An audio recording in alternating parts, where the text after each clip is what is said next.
closer.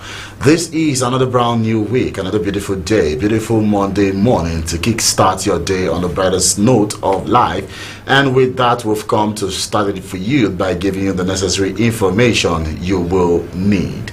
Issues in the News is the program that gives you the opportunity to go through selected dailies, and from these selected dailies we get to also look at the most trending headlines from these selected dailies, and later on the program give you the opportunity to make your contributions known here on Liberty TV and Liberty Radio 103.3 in Abuja. Alright, so I have the Daily Trust this morning that we will be reviewing. I have the Guardian newspaper, I have the Leadership, the Nation, and the Voice of Liberty. So first up this morning is from the Daily Trust newspaper, and the first headline here on the Daily Trust says 45 burnt to death in Niger Road accident. So sad. 45 burnt to death in Niger Road accident.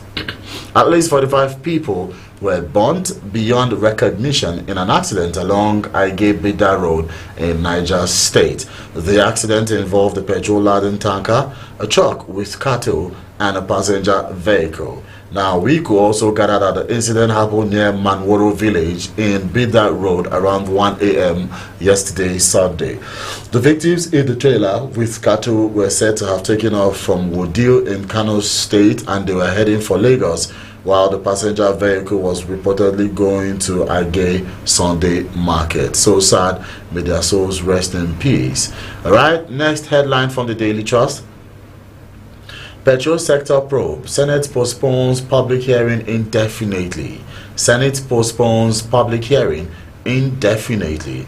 Now, the Senate ad hoc committee probing into the alleged economic sabotage in the petroleum industry has postponed the public hearing slated for September 10th to 12th indefinitely.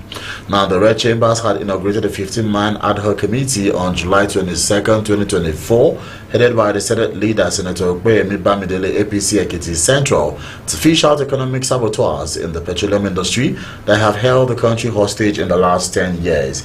Now, the committee was also saddled with the responsibility of investigating the billions of dollars spent on turnaround maintenance of refineries in the last decade, with a view to addressing the deep-seated challenges bedeviling the petroleum industry, among others. Now, Senator Bamidele, in a statement released yesterday, Sunday night, said the public hearing had been postponed due to legislative exigencies aimed at further deepening the diligence and further consultations. I laugh. Deepening due diligence and further consultations. Alright, well, moving on. Federal government seeks collaboration to stop climate change. Federal government seeks collaboration to stop climate change. The next headline from the Daily Trust says, man inserts scissors, spoon in 8-year-old girl's genitals. Man inserts scissors, spoon in 8-year-old girl's genitals. I don't know how people just sit and wake up and realize that they can be this wicked. Yeah, like a 32-year-old man named Bashiru Umar took a pair of scissors and inserted into the genitals of an 8-year-old girl in Duse local government area of Jigawa State. Now, the state police spokesman DSP Lawanshi Ishu Adam said that the victim was lured into a restroom at a table water company where Umar inserted a pair of scissors and a spoon into her private part, causing severe injuries and rendering her unconscious. He said that the man repeatedly abused the child, threatening to kill her and her parents if she spoke out. He also added that the suspect had been arrested and was at the State Criminal Investigation Department, SCID. Like, for crying out loud, what kind of behavior are we finding ourselves in? What is it that somebody has done to you that you pick up a pair of scissors and spoon and insert in the person's genitals for whatever reason? What's the message you're trying to pass? What's the pleasure in that? Oh God. Alright, moving on. NSCDC arrests 7 robbers during fuel hike protest in Kwara. NSCDC arrests 7 robbers during fuel hike protest in Kwara. The Nigerian Security and Civil Defense Corps, Kwara State Command, arrested 7 suspected hoodlums during last Thursday fuel hike protest by commercial vehicle operators in Ilorin. In a statement issued at the weekend, NSCDC spokesman in the state, Ayola Michael, said the suspected robbed one Olusegun Taiwo on her way to the office on a motorcycle. The statement Written part said she was attacked by a group of youth who took her bag, phones, and other valuables. Upon receiving the report, operatives arrested 7 suspected miscreants involved in the unlawful and violent conduct, as well as mischief during a protest by commercial tricycle and motorcycle riders in Ilorin on the same day. Right? Well, so sad. They have met their loom. I hope other miscreants and criminalities are taking note and taking example from all this to desist from criminal activities. All right, moving away from the Daily Trust to the Guardian newspaper. First headline on the Guardian says, teenager stabs 38-year-old lover to death in Edo hotel. Teenager stabs 38-year-old lover to death in Edo hotel. I weep for this. The Edo State Police Command has arrested an 18-year-old man named Kingsley Paul for stabbing his 38-year-old lover to death in a hotel in Benin. The incident occurred at the Ekwema Barracks area of the state. The police spokesperson Bozis Joel Yamu stated that the suspect took his lover to the hotel and fatally stabbed her. He also added that the suspect would be charged in court once the investigations are complete. Now, during his confessions, Kingsley admitted that he and his lover had agreed on a fee of 2,000 naira, which he had already paid her. He further stated that the woman was undressed when he stabbed her to death. Kingsley acknowledged that there were no altercations between them, but he still chose to kill her with a knife. Like, gosh. Okay, moving on. Kwara police students demand justice over alleged murder of colleague. Kwara police students demand justice over murder of alleged colleague. Now, the National Association of Nigerian Students NANS Kwara State branch has called for a thorough investigation into the alleged murder of 21-year-old Adu Yokumba Midele, a national diploma student at Kwara State Polytechnic. Now, the NANS president at the Polytechnic, Sahid Olalekon, expressed the students' keen interest in uncovering the truth and ensuring justice. Now, this followed an emergency meeting the Students' Union Government SUG convened. Now, a private motorcyclist was involved in a heated argument with a police officer over alleged traffic offenses on Wednesday, September 4th. He reportedly tried to escape but was apprehended a short distance away. Now, Good Samaritans discovered that Bamidele with a deep wound on his hand and rushed him to Kwara State University Teaching Hospital, where he succumbed to his injuries. So sad. May he find rest. Alright, police hunt for suspects after killing of 20-year-old in Lagos. Police hunt for suspects after killing of 20-year-old in Lagos.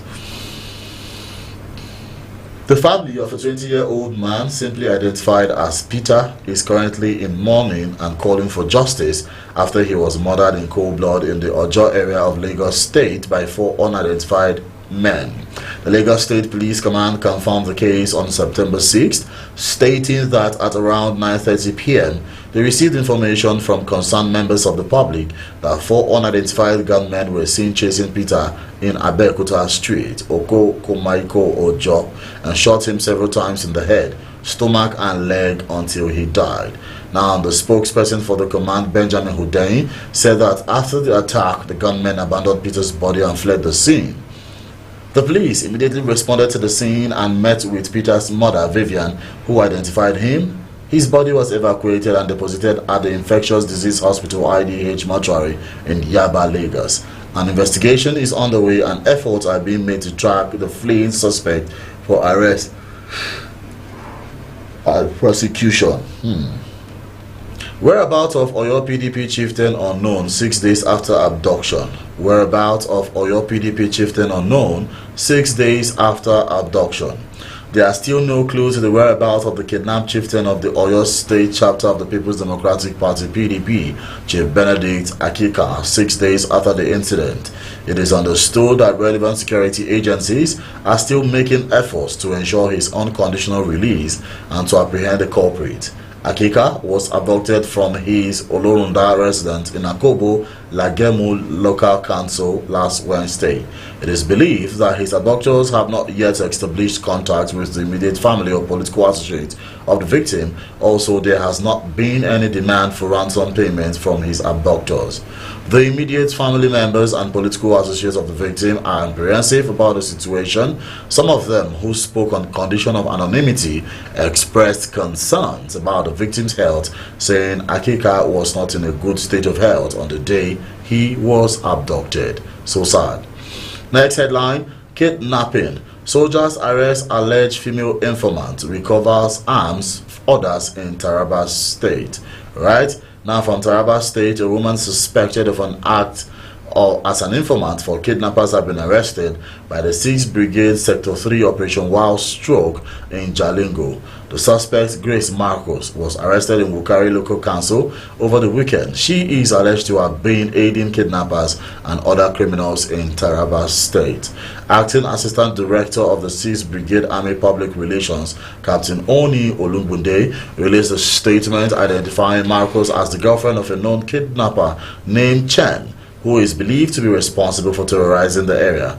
Now, during the operation, an AK-47 rifle and a vehicle were recovered in 2 separate incidents. The arrest followed the recent abduction of Malam Saidu from his residence in the Vise community, Okumb Local Council of Benue State. Right? So that will be that from the Guardian newspaper that we can take this morning. Now we have just few trending headlines from the leadership, and let's see where the leadership is leading us to. Now it says National Assembly must not repeal Federal Government and VAP Act of 2015. Now recently, a coalition of civil society organizations, CSOs, announced it had backed a submission to the National Assembly advocating the adoption of laws prohibiting female genital mutilation in the country. Now we recall that despite the Violence Against Persons Prohibition Act 2015, the practice is still in widespread, even though over 20 states have domesticated the act. We are not oblivious of the fact that many ladies seeking asylum in Western countries are using this nagging issue of female genital mutilation as reason for their application. Now, meanwhile, Section 6 of the VAP Act, which makes provision for the protection of the rights of women and girls at individual, household, and community levels, also provides for a set of punishments for FGM, which includes anybody who performs or engage another to perform FGM on any person is liable on conviction to a term of imprisonment not exceeding 4 years or to a fine not exceeding 200,000 naira or both. Right? So telling us that National Assembly must not repeal the Female Genital Mutilation and VAP Act of 2015. Right? Sambo, Dambazal, others join Northern Democrats. Now, former Vice President, talking about Nemadi Sambo, and former Chief of Army Staff, Lieutenant General Abdurrahman Bello Dambazal, retired, among other eminent Northerners, have joined the League of Northern Democrats, NLD. Now, specifically, Sambo and Dambazal have described the formation of the League of Northern Democrats as a timely and veritable platform to galvanize efforts at addressing the numerous challenges facing the North and the country in general. Nemadi Sambo, while hosting the leadership of the League, led by its chairman, former Kano State Governor Ibrahim Shakaro, at his residence in Abuja, said it is very worrisome to note how insecurity has crippled agriculture while threatening education and health of children and women, and these have continued to widen the net of poverty and inequality among people of the North and indeed the entire country. Right? So telling us that they have joined and they are working towards salvaging the North. Alright, next headline. Allegation of mass resignation baseless, says Army. Now, the Nigerian Army has described baseless report of alleged mass resignation of soldiers due to corruption and low morale. Now, a statement by the Nigerian Army spokesman, Major General Oyema Wachuku, he said the report is a deliberate attempt to sow the seed of disaffection and anger, as well as disintegrate the patriotic service of personnel and reputation of the Nigerian Army. Like most militaries worldwide, he stated that service in the military is voluntary and not conscription, allowing individuals to disengage at will. He also said personnel are at liberty to disengage from time to time by laying down procedures as contained in the harmonized times and condition of service, officers, soldiers alike. Alright, well, all he's just trying to say is it's voluntary, you decide to join, and you can also decide to leave whenever you feel you have had enough. Right? Moving up away from that story, NNPC in the news now telling us that the pump price probe NNPCL now, Serap tells Tinubu. Now, the Social Economic Rights and Accountability Project, Serap, has called on President Bola Ahmed Tinubu to instruct the Nigerian National Petroleum Company Limited, NNPCL, to immediately reverse the recent increase in the pump price of premium motor spirit PMS, also known as petrol, across its retail outlets. Now, Serap has also called on the President to instruct the Attorney General of the Federation and Minister of Justice, Lateef Fagbemi-San, and appropriate anti-corruption agencies to investigate the allegations of corruption and mismanagement in the NNPCL. Now, the organization also listed the allegations to include the spending of the reported $300 million bailout fund obtained from the federal government in August of 2024 and the $6 billion debt it owes suppliers, despite alleged failing to remit oil revenues to the Treasury. So wait, I'm trying to understand this whole NNPC thingy. Now, the NNPC is saying that they have about $6 billion debt that it owes suppliers, that it has not paid them yet. So that debt is still standing. So if that debt is still standing, and the fact that you have failed to also remit oil revenues into the Treasury of the country's account, so where has that money gone in those period of time, those months? Because you did not pay the debt, did not remit those monies to the country's treasury, but you were selling and making money moving forward. So in doing all those things, where did the monies go to? Where have they gone to? I think a probe needs to be done on NNPC, right? So moving away from that, from the leadership, now let's quickly jump into the Nation as quick as possible. And on the Nation newspaper this beautiful morning, it says PDP knocks Kwankwaso for referring to party as dead. PDP knocks Kwankwaso for referring to party as dead. Now, the main opposition, talking about the People's Democratic Party (PDP), has expressed anger at former Kano State Governor Rabiu Musa Kwankwaso for describing the party as dead. Now, on Saturday, during the inauguration of the renovated party office at the new Nigerian People's Party (NNPP) in Katsina State, Kwankwaso has said he and his followers left the PDP because it is dead. He added, "I wish to remind you that PDP is dead because we left the party. Since they have gone out of the line, we decided to check out." In a WhatsApp message yesterday in Abuja, in response to reporters' question, PDP National Publicity Secretary Degbo said, "Our reaction to the statement credited to Senator Rabiu Kwankwaso is that he is very inconsequential in the Nigerian national politics today, judging from the fact that he is struggling to lead the party called NNPP, which is also struggling to control only one state." Woo! Shots fired. Alright, moving away from that, Sambo. Not leaders must galvanize human material. Not leaders must galvanize human material. Right? So former Vice President Namadi Sambo has said that the North needs to galvanize human and material resources to fight ravaging insecurity and other challenges facing the region. Sambo said this when he hosted members of the newly formed League of Northern Democrats at his Abuja home. The ex-Vice President expressed concern that insecurity has crippled every aspect of life in the North. Right? So away from that story, Army explains regular publication of disengaged soldiers. Army explains regular publication of disengaged soldiers. Now, the Nigerian Army has explained why it regular publishes the name of soldiers it disengages from the service. It says soldiers' disengagement from the service is routine and in line with laid down procedures. The Nigerian Army made the clarification in a statement yesterday in Abuja by its spokesman, Major General Oyema Wachugu. Now, this explanation came on the heels of a report alleging mass resignation of soldiers due to poor welfare and corruption. Nwachukwu described the allegation as false, unfounded, and a deliberate attempt to sow seed of dissatisfaction, disaffection, and acrimony, as well as disintegrate the patriotic service of personnel and reputation of the Nigerian Army. Still from that, the nation, 342 billion naira recovered from missile MFB debtors. 342 billion naira recovered from missile microfinance bank debtors. All right, moving on. Resident doctors to lose 7 days pay to strike.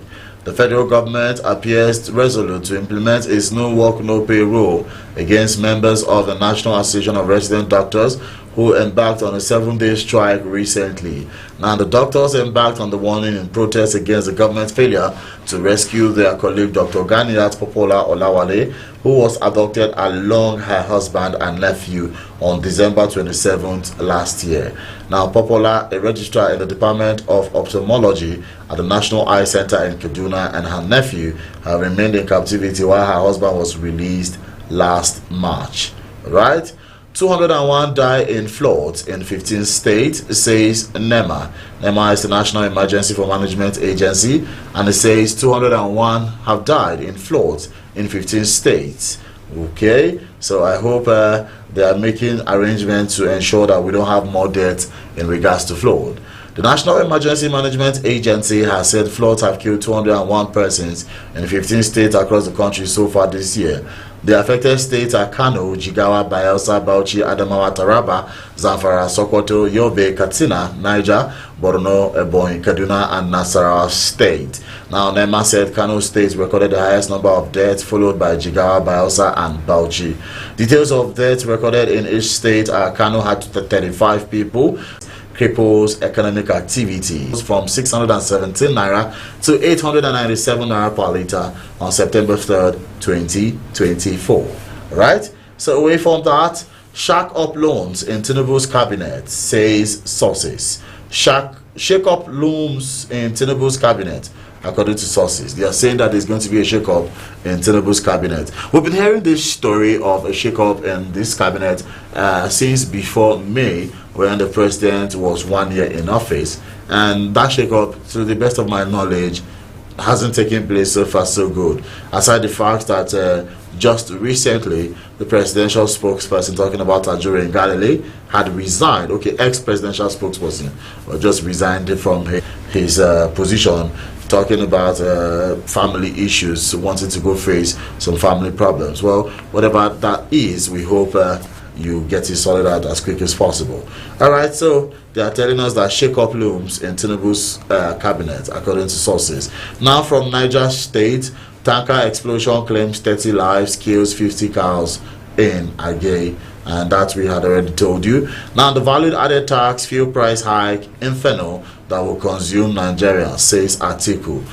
Of course, you know, sometimes last week we told you that the federal government were advised and are thinking of increasing the value-added tax, that's VAT, on Nigerians. And now Atiku is saying that VAT fuel price hike is an inferno that will consume Nigerians.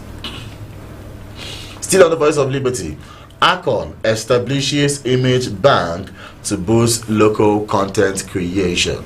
Akon establishes image bank to boost local content creation.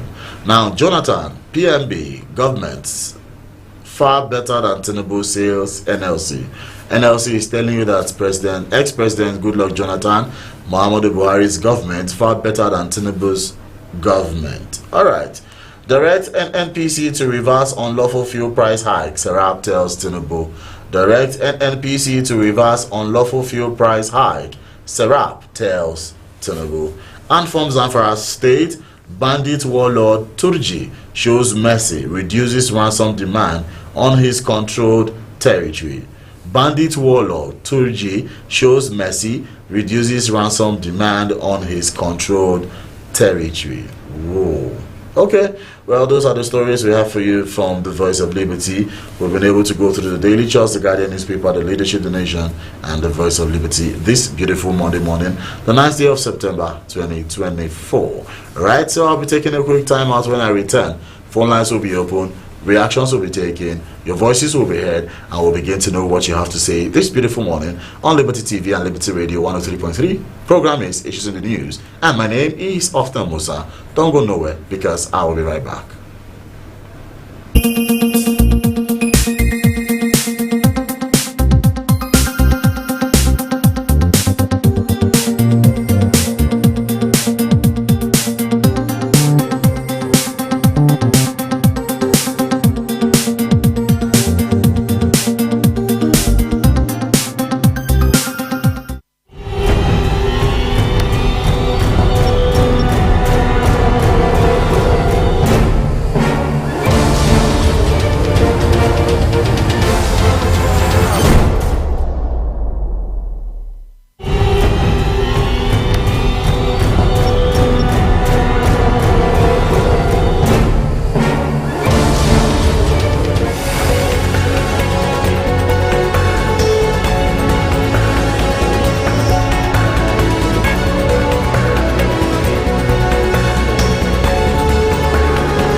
That gives civil rights and justice for all. Nigerian voices will be heard. We are the voice for the people. We bring you news, entertainment, current affairs and politics. Station you can trust, with numerous awards, the number one for Nigeria. Indigenous, bilingual news platform, from the north with national flavor. Liberty TV and radio, broadcast house of your choice. Voice for all. Liberty TV and radio, bilingual news platform. We are the voice for all. You see, Liberty is a station that we love so much. I would like to acknowledge the people who give it the best of the best. Under the able and dynamic Dr. Ahmed Tijani Ramalan, the station's executive chairman. Much love. Salute. Issues in the news, can it be true? Voice for all. Liberty World News, Obodo Naija. Voice for all. Guest of the week, democracy in practice. Voice for all. Truba Democratia. Voice for all. Spotlight, health matter. Voice for all. Gamzati, magazine program. Voice for all. Yalla Bari Dunia. Voice for all. Movies and documentaries. Voice for all. We have numerous programs, but this is how far we can go. You can watch and listen to us online all over the world. Hey, with numerous awards, the number one for Nigeria. Indigenous, bilingual news platform, straight from the north with national flavor. Liberty TV and radio, broadcast house of your choice. Voice for all. Liberty TV and radio, bilingual news platform. We are the voice for all. I enjoy the programs on Liberty TV. I love it. I enjoy the Liberty TV and radio. Liberty now our station. Now we get out. Try Liberty. Only you they give the latest updates.